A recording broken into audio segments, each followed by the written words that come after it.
now. Yeah, look, welcome to the council workshop on Lease land. We've had a bit of a delay. We had a meeting that overrun just prior to this meeting, so we're just going to adjourn for 15 minutes, and we'll be back around 1:15. So sorry about the delay if anybody's in the public's wanting to watch this, but we'll be back in 15.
No, and I rolled it up at a bench.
Yeah.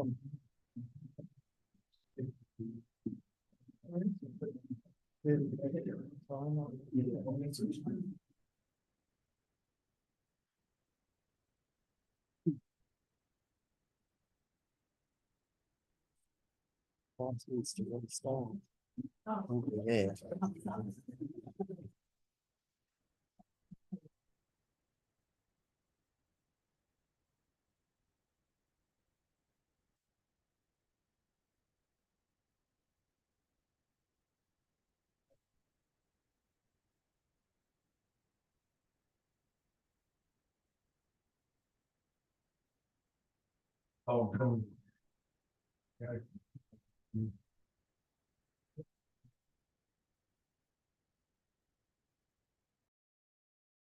If we are talking about certain leases.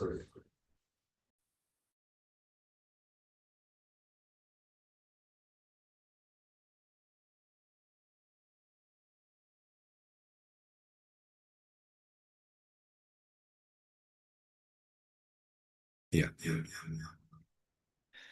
Right.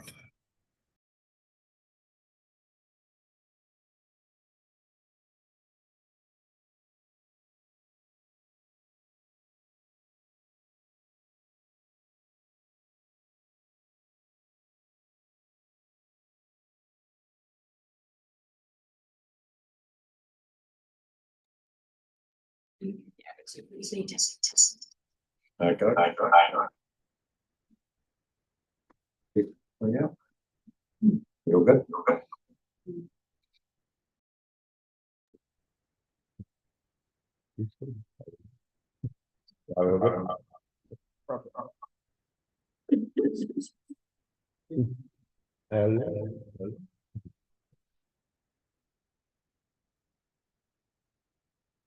Okay, you're good. You're good. Yeah. Okay.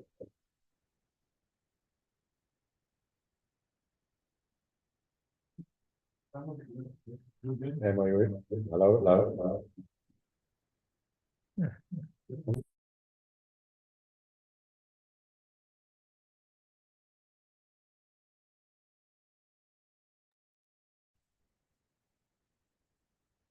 Good now.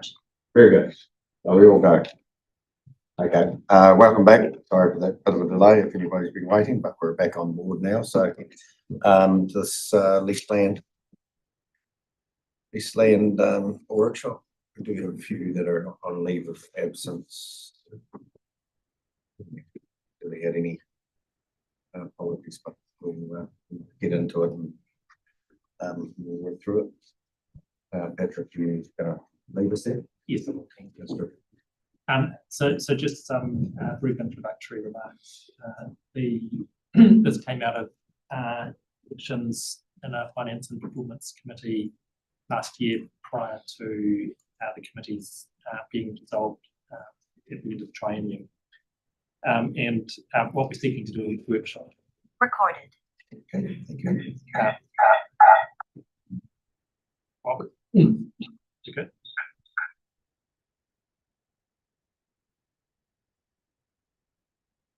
What we're thinking to do at this workshop is step you through how we renew our leases, what the obligations are in terms of the lessor and the lessee, and what we've spent on these leases in the last financial year, and to do that as transparently as possible, so that we've got an understanding about how we currently make these leases.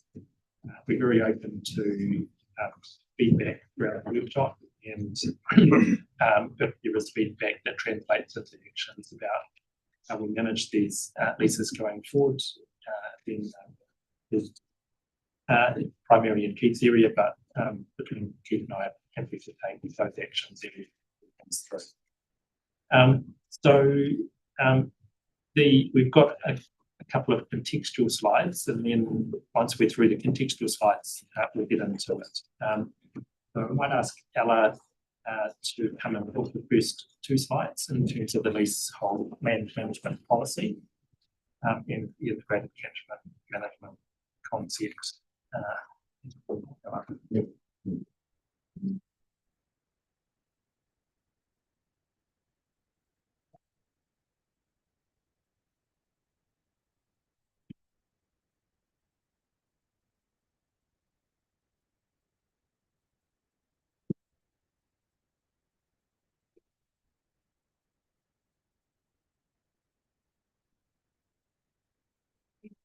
So I'll just start in terms of the slides that I'm going to put up, slides you've already seen. So good afternoon. In terms of how this work also will help to inform the Learning from the Land program that's also underway. So obviously the program was initiated after the request was put through to Patrick and the Finance Committee. So we have been working alongside each other. There's a lot of overlap, and the process that Patrick and Keith have gone through to develop this work up has actually been very helpful to provide that insight to the Learning from the Land.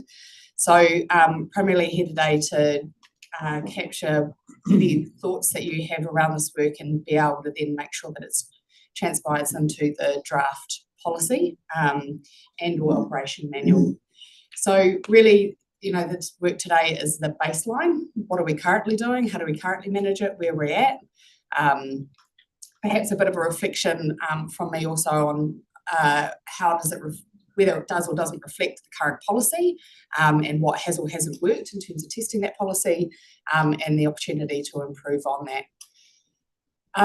So also just highlighting in terms of context, the leasehold management policy is just that. It only looks at the leasehold land. So there is quite a lot of land, and I haven't got the exact numbers, apologies, we still haven't quite got there, of how much of the ES owned property is not leased or is not covered by that policy. So there are, and the work that this organisation does to support that land that sits outside of the leases. And that's also quite a big piece of work that's being carried out in order to also see where the low overlap is and inform the work programs and ultimately get a better understanding for actually how much money and resource, so human, you know, man hours as well, are we spending on managing this land. So for example, when we had Jobs for Nature funding, there was over $60,000 worth of money spent just in the Lower Matona area per year. So you could, do we want to continue to do that? We've invested in that, but currently it's not covered within the leasehold financial management of the land because it's ES property but not leasehold. So there's some changing of how those things are managed if we wanted to cover that. At least the policy doesn't currently mention land that sits outside of leases. And then going forward, I guess, as I said, this is the baseline. Going forward in terms of changes in the environment, changes in our community, what do we want it to look like?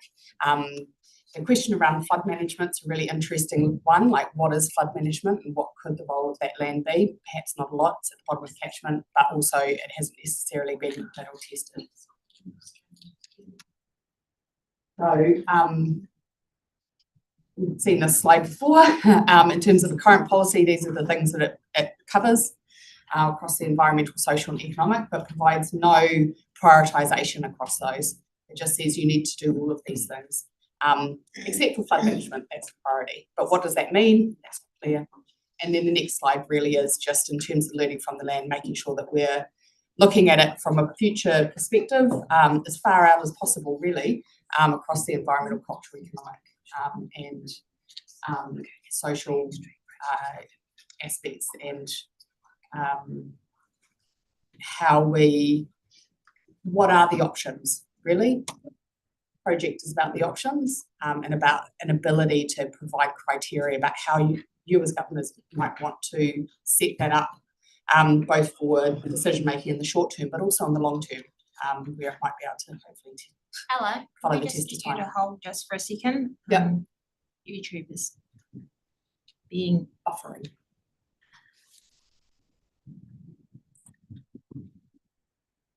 Good question there. Well, waiting, sorry, I've got a question.